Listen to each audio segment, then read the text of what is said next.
Chers frères et sœurs en Christ, bonsoir. Nous voici réunis devant Dieu pour ce culte du soir et nous allons commencer au nom du Père, du Fils et du Saint-Esprit. Amen. À vous, grâce et paix de la part de Dieu notre Père et de Jésus-Christ notre Seigneur. Amen. Que mes prières s'élèvent devant toi comme un encens et mes mains comme l'offrande du soir. Amen. J'ai soif de ta présence, divin chef de ma foi, dans ma faiblesse immense, que ferais-je sans toi? Chaque jour, à chaque heure, oh, j'ai besoin de toi. Viens, Jésus.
Chers amis dans le Christ,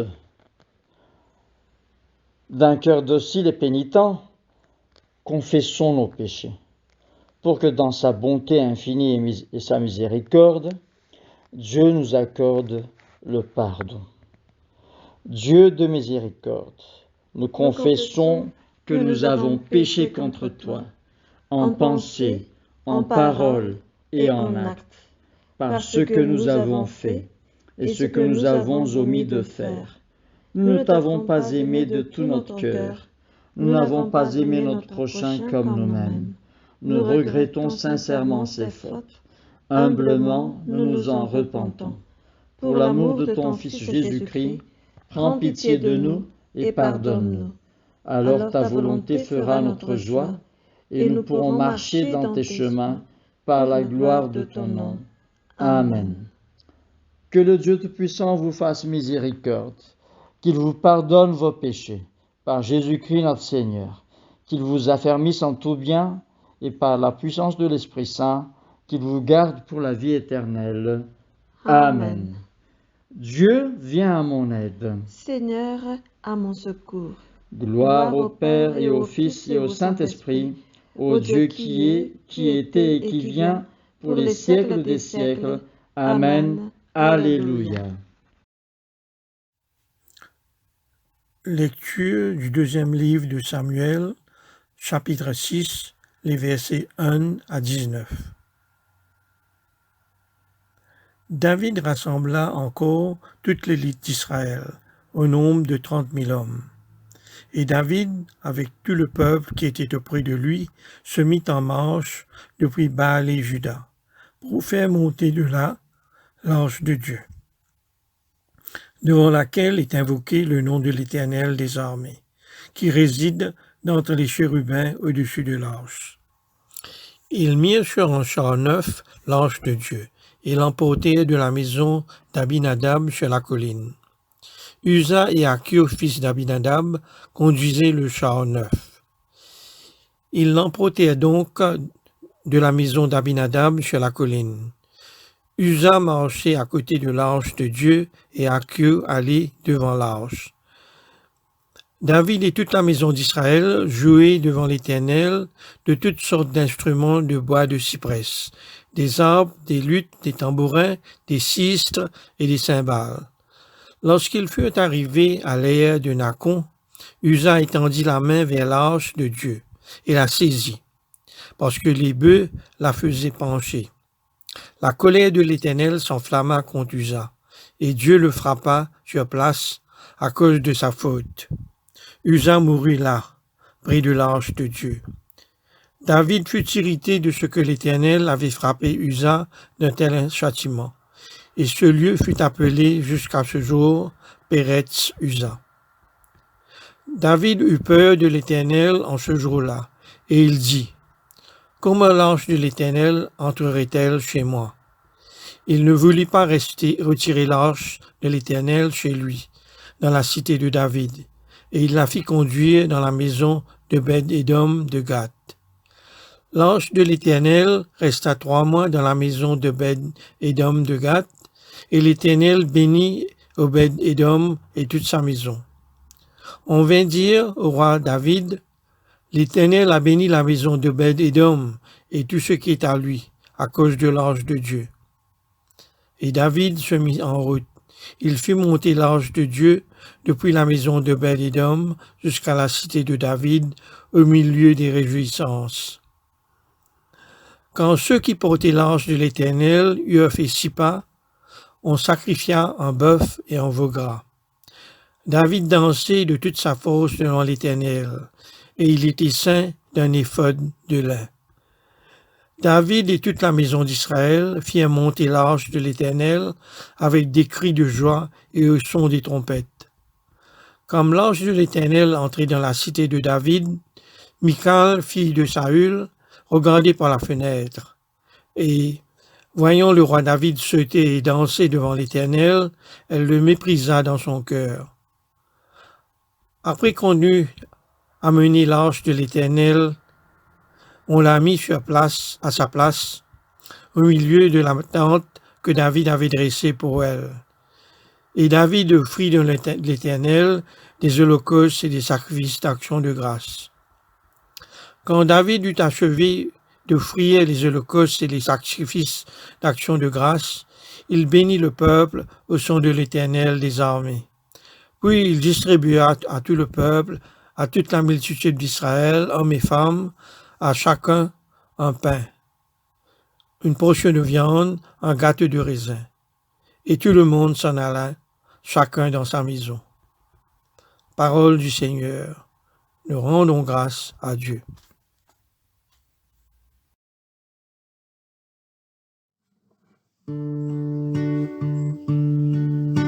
Renforcez-moi la foi, Seigneur Jésus.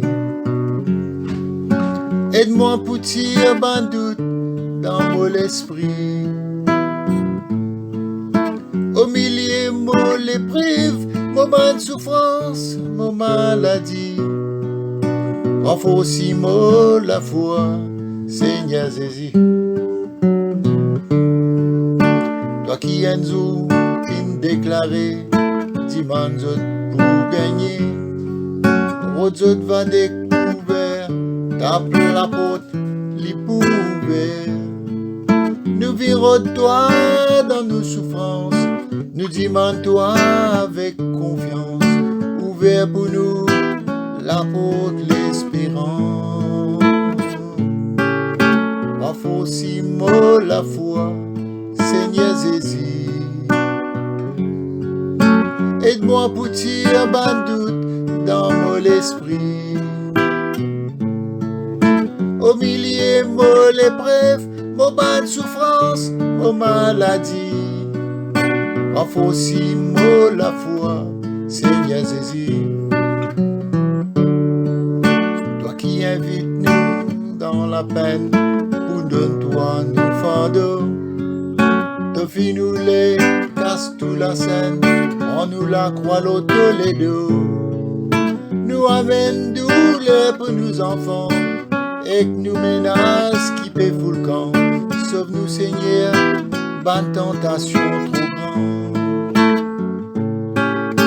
Renforcez-moi la foi, Seigneur Jésus.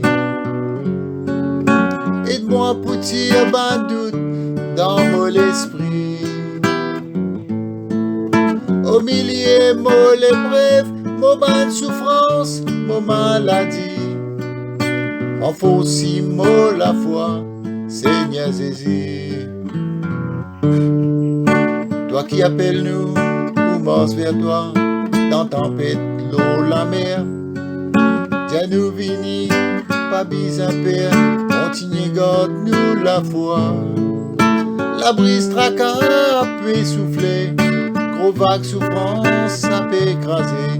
Trappe-nous la main, n'a pas laisse nous couler. Renforcez-moi la foi, Seigneur Jésus. Aide-moi pour tirer ban doute dans mon esprit.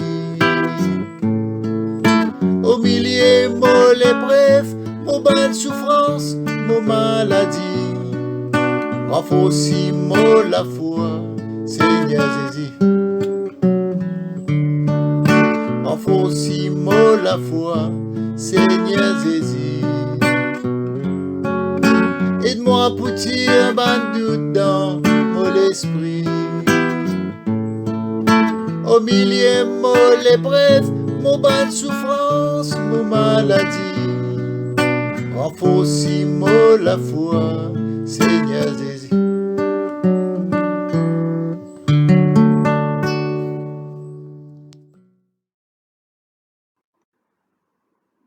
Lecture tirée du livre des Actes des Apôtres, chapitre 7, versets 17 à 43. Le temps approchait où devait s'accomplir la promesse que Dieu avait faite à Abraham. Et le peuple s'accrut et se multiplia en Égypte, jusqu'à ce que parut un autre roi qui n'avait pas connu Joseph. Ce roi, usant d'artifices contre notre race, maltraita nos pères, au point de leur faire exposer leurs enfants, pour qu'ils ne vécussent pas. À cette époque naquit Moïse, qui était beau aux yeux de Dieu. Il fut nourri 3 mois dans la maison de son père. Et quand il eut été exposé, la fille de Pharaon le recueillit et l'éleva comme son fils. Moïse fut instruit dans toute la sagesse des Égyptiens, et il était puissant en parole et en œuvre. Il avait 40 ans lorsqu'il lui vint dans le cœur de visiter ses frères, les fils d'Israël. Il en vit un qu'on outrageait, et prenant sa défense, il vengea celui qui était maltraité et frappa l'Égyptien. Il pensait que ses frères comprendraient que Dieu leur accordait la délivrance par sa main, mais ils ne comprirent pas. Le jour suivant, il parut au milieu d'eux comme ils se battaient, et il les exhorta à la paix.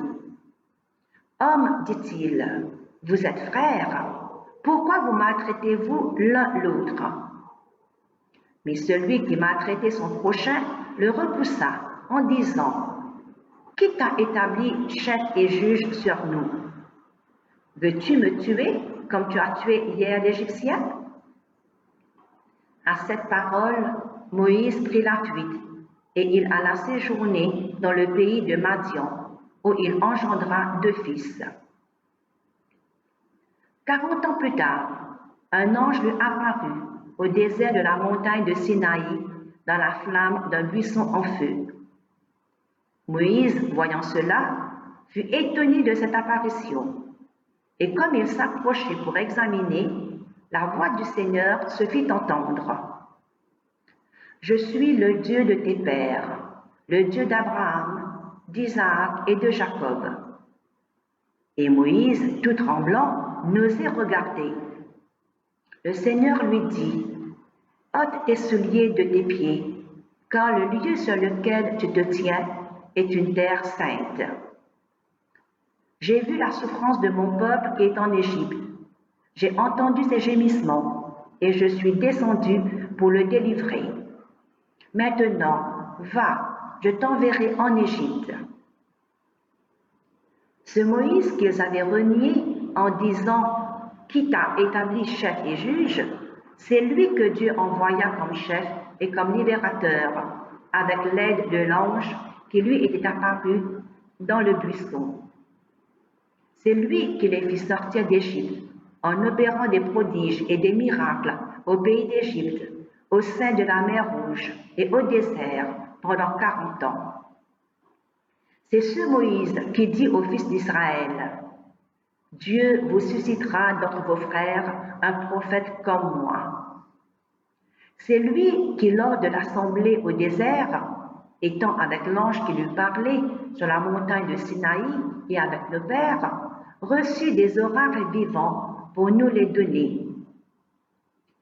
Nos pères ne voulurent pas lui obéir, ils le repoussèrent et ils tournèrent leur cœur vers l'Égypte, en disant à Aaron, « Fais-nous des dieux qui marchent devant nous, car ce Moïse qui nous a fait sortir du pays d'Égypte, nous ne savons ce qu'il est devenu. »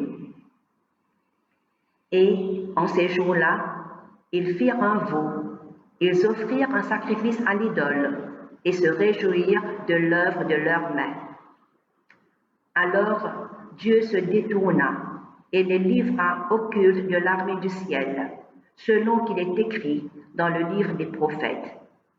M'avez-vous offert des victimes et des sacrifices pendant 40 ans au désert, maison d'Israël?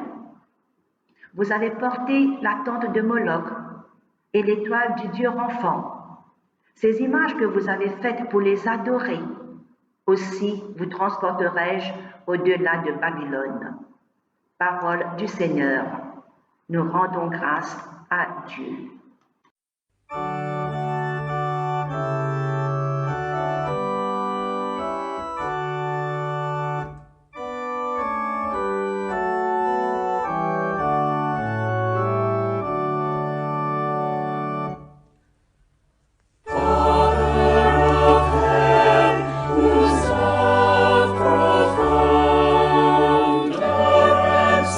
For us all.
nom du Père, du Fils et du Saint-Esprit.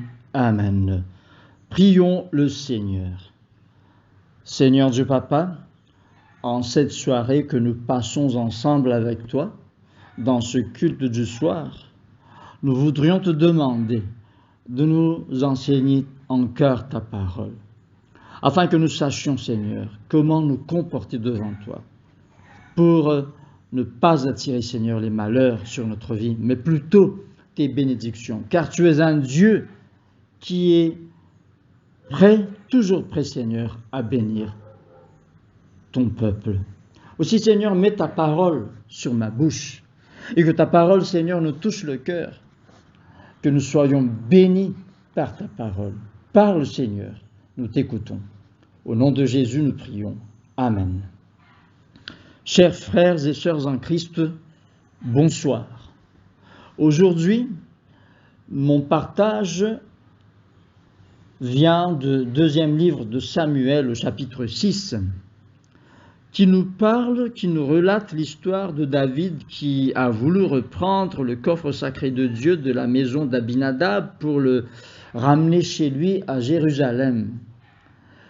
Il avait rassemblé pour cela, pour cet événement, tous les soldats d'élite d'Israël au nombre de 30 000. Et ça aurait être dû une grande fête pour la nation israélite. Mais malheureusement, en cours de chemin, David a changé brusquement d'idée.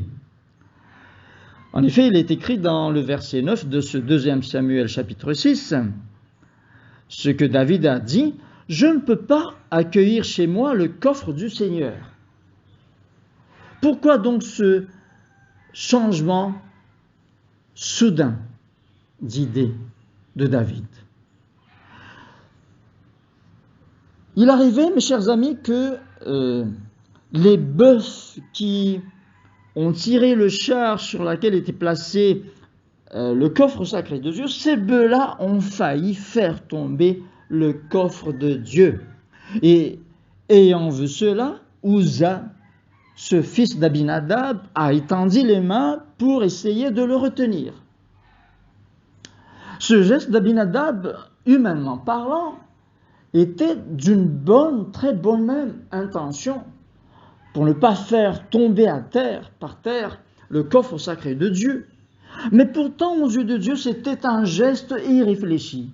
Irréfléchi dans ce sens que, voilà, seuls les Lévites étaient autorisés à mettre la main sur le coffre sacré de Dieu, selon ce qui est écrit dans Deutéronome chapitre 10, le verset 8, nous lisons, « À cette époque, le Seigneur confia à la tribu de Lévi les tâches particulières suivantes. Porter le coffre de l'alliance du Seigneur. » Je m'arrête là. La tâche de porter le coffre de l'alliance du Seigneur, donc, était attribuée aux Lévites et aux Lévites seulement. Or, Uza ne faisait pas partie de ces Lévites-là. Et c'est ça qui a poussé Dieu à le frapper d'un coup mortel. Et ayant vu cela, David fut bouleversé. David prit peur, si bien qu'il a changé d'idée, et il a fait donc détourner ce coffre dans la maison d'Obed-Édom, cet homme originaire de Gath. Et il est dit au verset 11 de ce 2 Samuel chapitre 6 que le coffre y demeura 3 mois et le Seigneur bénit Obed-Édom et tous les siens. Normalement, mes chers amis, avoir Dieu en soi, avoir Dieu dans sa vie, doit nous amener la bénédiction, mais jamais le malheur. Pourtant, dans ce que nous faisons dans notre vie, il se pourrait que nous, au lieu d'attirer la bénédiction de Dieu, nous recevons des malheurs. Pourquoi? Eh bien, parce que malgré nos bonnes intentions, ce que nous faisons devant Dieu sont considérés comme des gestes irréfléchis de notre part. Voyons des exemples, 2 exemples seulement, puisque le temps ne nous permet pas de nous étaler là-dessus.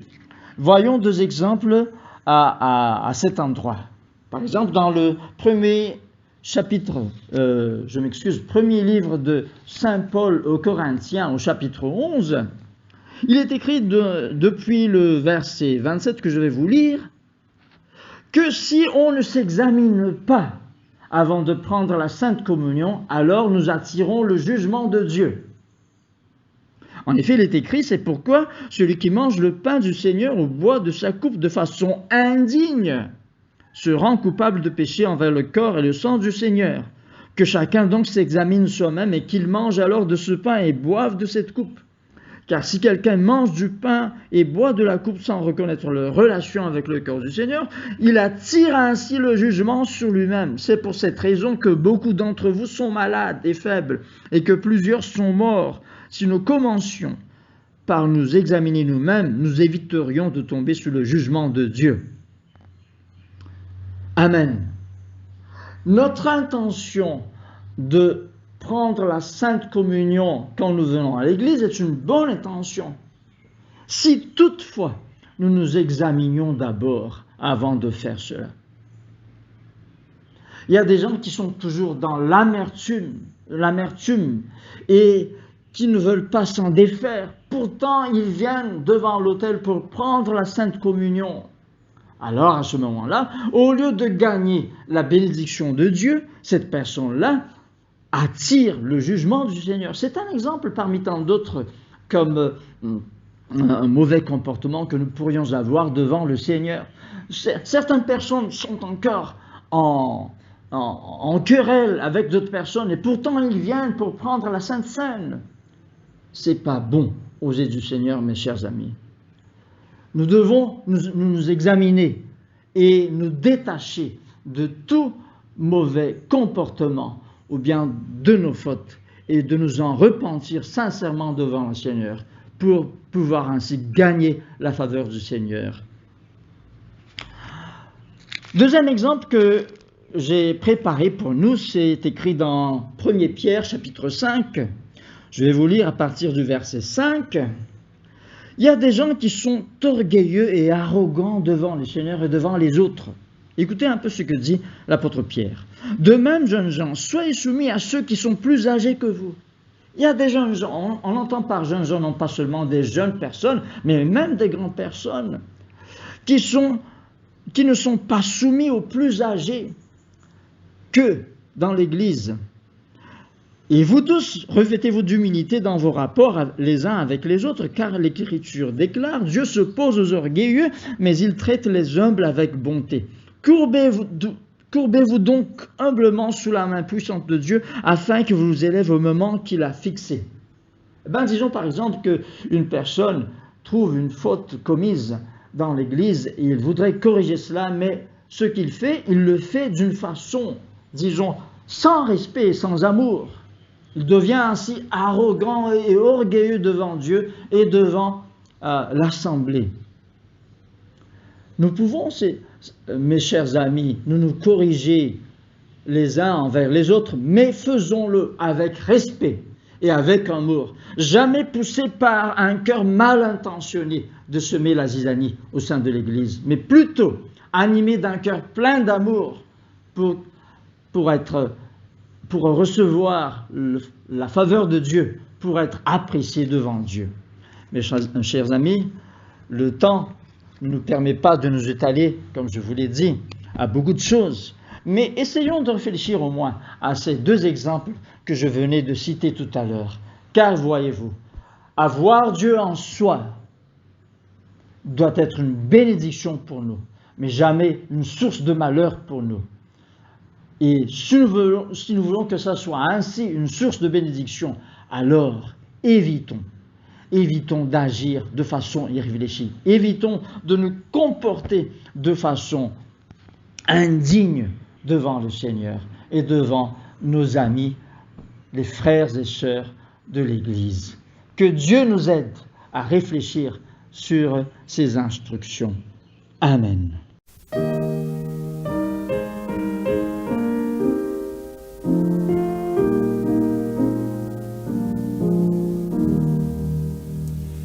J'entends ta douce voix, Jésus, je viens à toi, je viens, ô Sauveur, lave-moi dans le sang de ta croix. Jésus, roi des rois, qui mourut pour moi, je veux mourir avec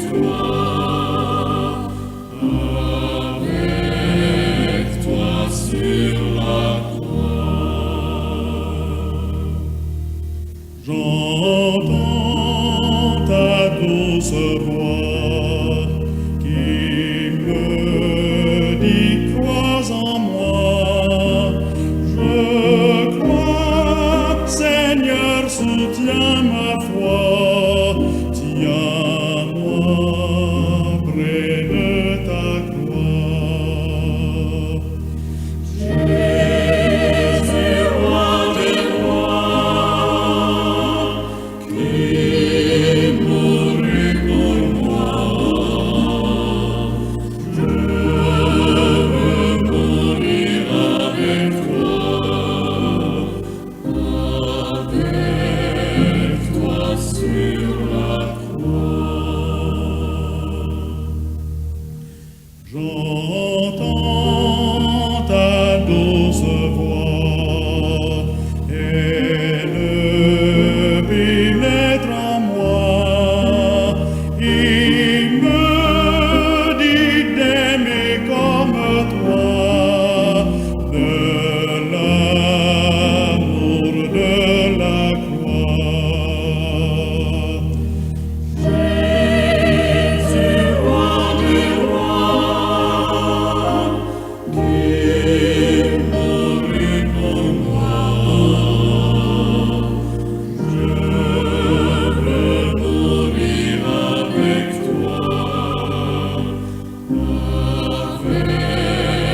toi sur la croix.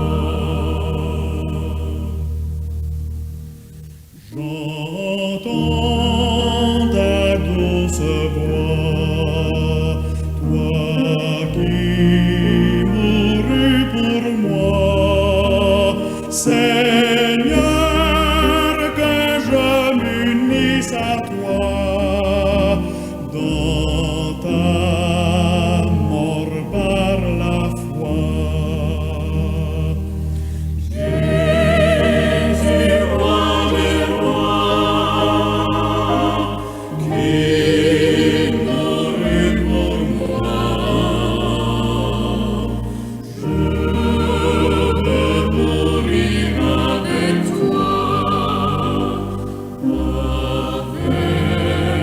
toi sur la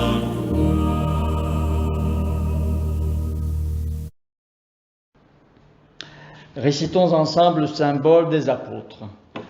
Je crois en Dieu, le Père Tout-Puissant, Créateur du ciel et de la terre, et en Jésus-Christ, son Fils unique, notre Seigneur, qui a été conçu du Saint-Esprit, et né de la Vierge Marie, a souffert sous Ponce Pilate, a été crucifié, est mort et a été enseveli, est descendu aux enfers le troisième jour, et ressuscité des morts, est monté aux cieux, et assis à la droite de Dieu le Père Tout-Puissant, d'où il viendra juger les vivants et les morts. Je crois en l'Esprit Saint, à la Sainte Église catholique, à la communion des saints, à la rémission des péchés, à la résurrection de la chair, à la vie éternelle. Amen. Le Seigneur soit avec vous. Et avec votre esprit. Prions le Seigneur. Notre Père qui es aux cieux, que ton nom soit sanctifié, que ton règne vienne, que ta volonté soit faite sur la terre comme au ciel. Donne-nous aujourd'hui notre pain de ce jour. Pardonne-nous nos offenses, comme nous pardonnons aussi à ceux qui nous ont offensés. Et ne nous soumets pas à la tentation, mais délivre-nous du mal. car c'est à toi qu'appartiennent le règne, la puissance et la gloire, dans les siècles des siècles. Amen. Fais-nous voir, Seigneur, ton amour. Et donne-nous ton salut. Revêt tes prêtres de justice. Que tes fidèles crient de joie. Donne la paix, Seigneur, à toute la création. Toi seul peux nous donner de vivre en sûreté. Seigneur, sois le gardien de cette nation. Et guide-nous dans les voies de la justice et de la vérité. Que ton chemin soit connu sur la terre. Et ton salut parmi toutes les nations. Que le pauvre ne soit pas oublié pour toujours. Que jamais ne périsse l'espoir des malheureux. Crée en nous un cœur pur, ô Dieu. Que ton esprit nous soutienne. Prions le Seigneur. Ô Dieu, source de la lumière éternelle, répands ton jour sans fin sur ceux qui veillent en t'attendant. Que nos lèvres te louent, que nos vies te bénissent et que demain notre adoration te rende gloire. Par Jésus le Christ notre Seigneur. Amen. Prions le Seigneur.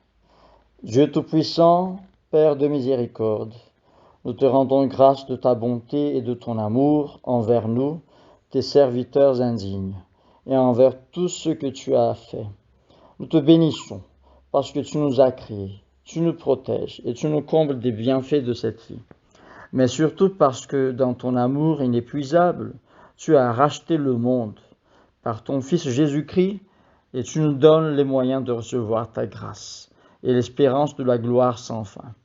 Nous t'en prions, rends-nous sensibles à ta miséricorde pour que nous te rendions gloire d'un cœur reconnaissant, non seulement de nos lèvres, mais par toute notre vie, en nous mettant à ton service et en marchant devant toi dans la justice et la sainteté tout au long de nos jours. Nous te le demandons par ton Fils, Jésus le Christ notre Seigneur. Amen. Dieu Tout-Puissant, toi qui nous as accordé la grâce de t'adresser d'un cœur unanime, notre prière commune, tu as promis par ton Fils que lorsque 2 ou 3 se réuniraient en son nom, tu serais au milieu d'eux. Comble maintenant, Seigneur, nos désirs et nos vœux, selon ce qui nous est utile. Donne-nous en cette vie la connaissance de ta vérité, et dans le monde à venir, la vie éternelle. Amen. Bénissons le Seigneur. Nous rendons grâce à Dieu. Gloire à Dieu qui peut, par sa puissance qui agit en nous, faire au-delà, infiniment au-delà de ce que nous demandons et concevons. À lui la gloire dans l'Église et en Jésus-Christ pour toutes les générations des siècles. Amen. Ainsi s'achève notre culte du soir. Je vous remercie d'avoir suivi et je souhaite à chacun de nous de passer une bonne soirée. Merci.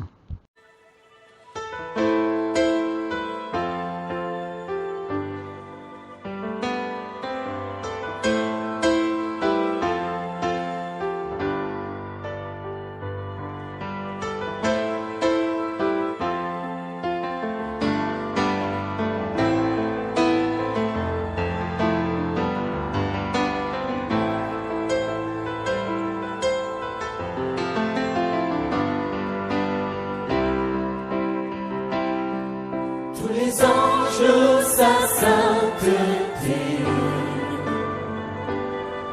L'univers crie sa majesté. Chantons gloire et puissance, force et louange à l'agneau immolé. À l'agneau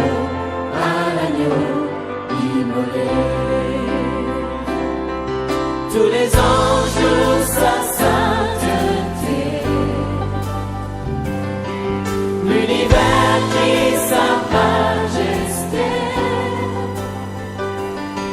Chantons gloire et puissance, force et louange à l'agneau immolé. À l'agneau immolé. Les ténèbres ont reculé.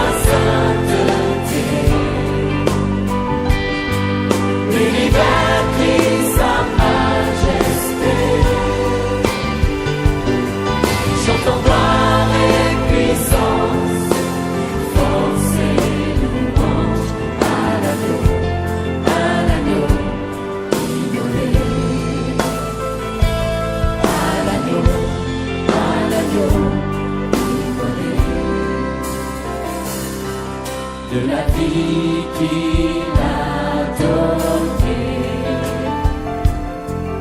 à la vie qui brûle encore. Tant d'amour et à jamais,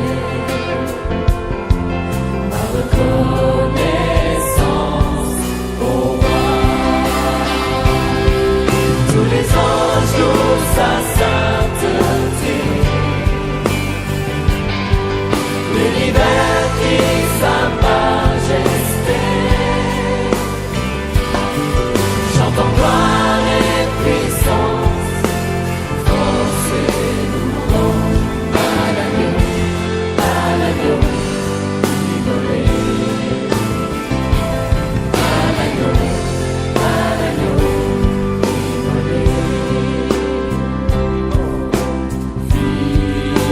Vivant, vivant,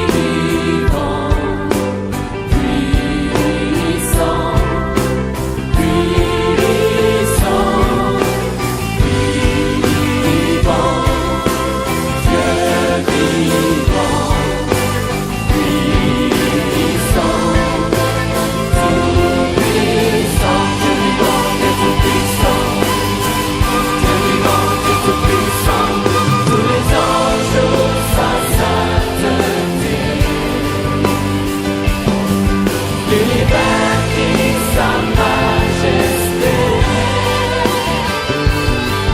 Chantons gloire et puissance, force et louange à l'agneau immolé. À l'agneau immolé.